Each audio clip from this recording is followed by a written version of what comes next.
knew it wasn't going to be great, but you're sitting there, you've got all your direct reports. We're in the boardroom, I've got 12 people around the table.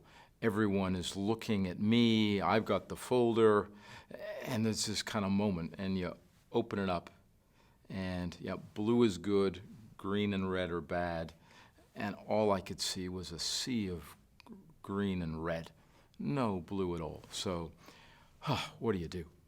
So I turned around and said, guys, we're out of blue ink, which helped diffuse the moment, but that only bought me a few minutes. The people that gave you the feedback knew what it was, so you couldn't hide it. You were trying to hide it, but they actually knew what it was. So I think it worked well. It gave everyone that sense of being more open, being more genuine and honest, and then go on that journey to say, okay, how do we shift the behaviors that we're doing that's giving me this kind of pretty horrible feedback? And got bailed up by one of these what I thought were kids. They're kind of the same age as my kids, who came up to me and said, Mike, I want to talk to you about that presentation you did the other day. I really think, no, I'm not clear on the vision piece. I think you could change the wording around the mission. And your initial reaction is, hang on, what are you doing telling me what we're doing?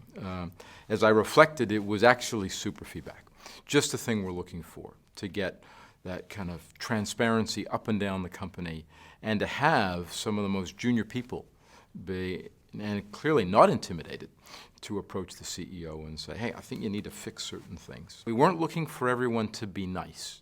This isn't about, as I said at the beginning, hugging trees and singing songs. There can be disputes, tension, disagreements, but you have to understand, where's the end goal? What are we trying to achieve? And do it in a constructive way. One of the executives that wasn't living the standards that we had in the organization, but they were being successful in every other way. They were hitting the numbers. We're very much a numbers-driven organization, and it was a difficult decision. But when we looked at the balance of hitting numbers versus the trail of blood we had, HR in my office every other day saying, oh, look what we've done now.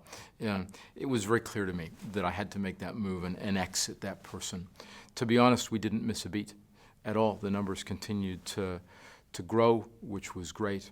But the ripple effect that had down through the organization to send a very clear message to say, these are the standards that we're going to live by as an organization, was very powerful. It made a huge difference, I think, in the company.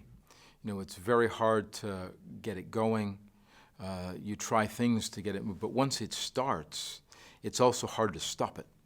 So once you start to build momentum, and we did. We had a difficult first year. The second year got better. Our financial results improved, and that just built a sense of confidence. It gave me personally more confidence in myself that we were starting now to head down the right path, and you could feel it.